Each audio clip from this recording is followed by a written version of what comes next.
साथियों नमस्कार। स्वागत है आपके अपने YouTube चैनल शिवाजी विनर्स में।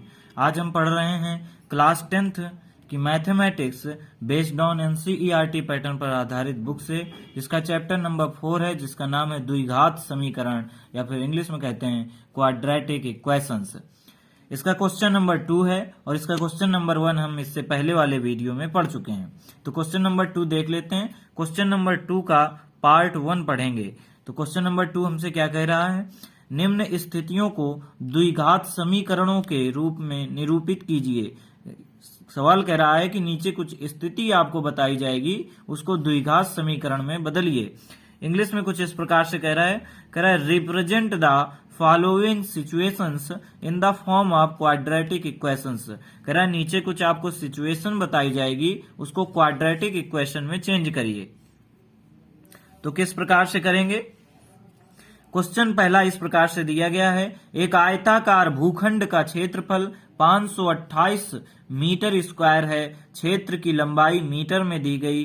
चौड़ाई के कह रहा है क्षेत्र की लंबाई चौड़ाई के दुगने से एक अधिक है। लंबाई जो है वो अधिक है किसके? चौड़ाई में 2 गुना कर दो और 1 जोड़ दो तो लंबाई से अधिक है। लंबाई अधिक है चौड़ाई के दुगने से 1 अधिक है। चलिए आगे देखते हैं। हमें भूखंड की लंबाई और चौड़ाई ज्ञात करनी है। इंग्लिश में कुछ इस प्रकार से दिया गया है, the area of rectangular plot is 528 metre square. The length of the plot is 1 more than twice its breadth. We need to find the length and breadth of the plot. हमको plot की क्या length और breathe पता करनी है, लंबाई और चौड़ाई पता करनी है। तो अभी अभी हमने अपना क्वेश्चन देखा, उसी के हिसाब से देख लेते हैं। तो सर्वप्रथम हम मान लेंगे, इसमें क्या मानेंगे? चौड़ाई या फिर ब्रीथ मान लेते हैं। यहां पे क्या लिखेंगे? माना चौड़ाई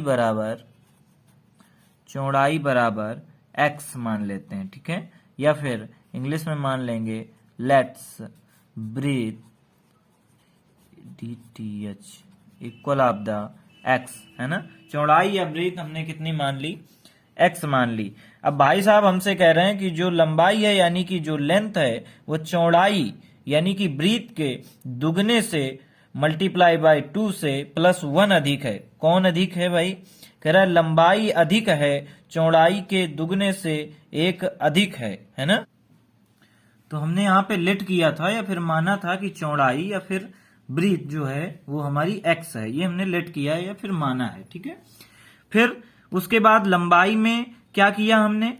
जो x जो चौड़ाई दिया गया है, जो ब्रीथ दी गई है, उसमें हमने 2 से मल्टीप्लाई कराया x में, तो क्या आ गया? 2x। फिर +1 ऐड कर दिया। क्यों?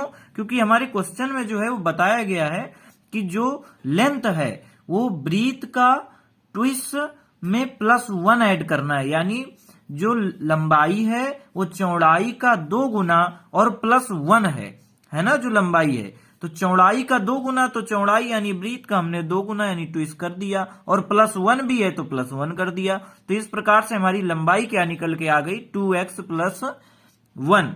और क्वेश्चन में हमको बताया गया है कि आयताकार भूखंड का क्षेत्रफल 528 वर्ग मीटर है।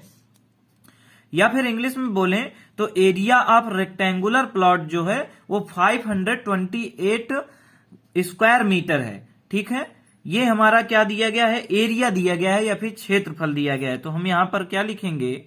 आयताकार। यहां पर हम क्या लिखेंगे? आयताकार भूखंड। आयताकार भूखंड का क्या क्षेत्रफल क्या होता है? लंबाई गुणे चौड़ाई होता है। ये होता है हमारा फार्मूला या फिर सूत्र। इंग्लिश में इसी को लिखेंगे area of rectangular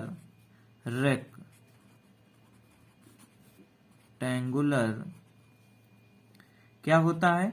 length into breathe. Okay, देखते हैं। तो जो रेक्टेंगुलर का जो एरिया है या फिर आयताकार भूखंड का जो क्षेत्रफल है वो कितना दिया गया है?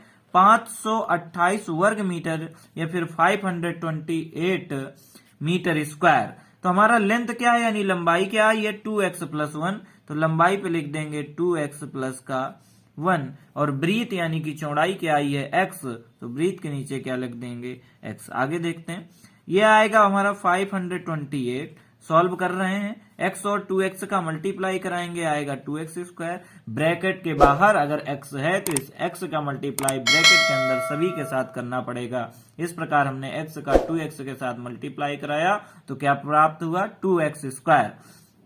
प्लस लगाएंगे, x में 1 का मल्टीप्लाई करेंगे तो क्या आएगा x।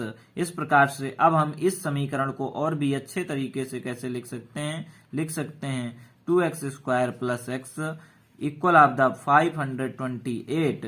और आगे सही करते हैं, क्या हो जाएगा 5x square plus x minus का 528 इक्वल ऑफ द 0। अगर यहाँ इतना भी कर देंगे तो भी सही होगा, यहाँ छोड़ेंगे तो भी, यहाँ करेंगे तो भी सही हुआ। हमें क्या बनाना था, हमें इसको बनाना था क्या द्विघात समीकरण, या फिर बोले तो क्वाड्रेटिक इक्वेशन। क्या कि मैक्सिमम जो पावर है या मैक्सिमम जो घात है या मैक्सिमम जो डिग्री है वो 2 होनी चाहिए। तो यहाँ पर हम देख पा रहे हैं हमारी जो मैक्सिमम डिग्री या अधिकतम घात जो है वो 2 है। इस प्रकार ये हमारा क्या बन गया द्विघात समीकरण यानी कि क्वाड्रेटिक इक्वेशन। ये हमने पढ़ा चैप्टर नंबर 4 की एक्सरसाइज। ये कौन सी एक्सरसाइज है 4.1 का क्वेश्चन नंबर 2 का फर्स्ट पार्ट हमने पढ़ा है। अगले पार्ट अगले वीडियो में पढ़ेंगे। धन्यवाद।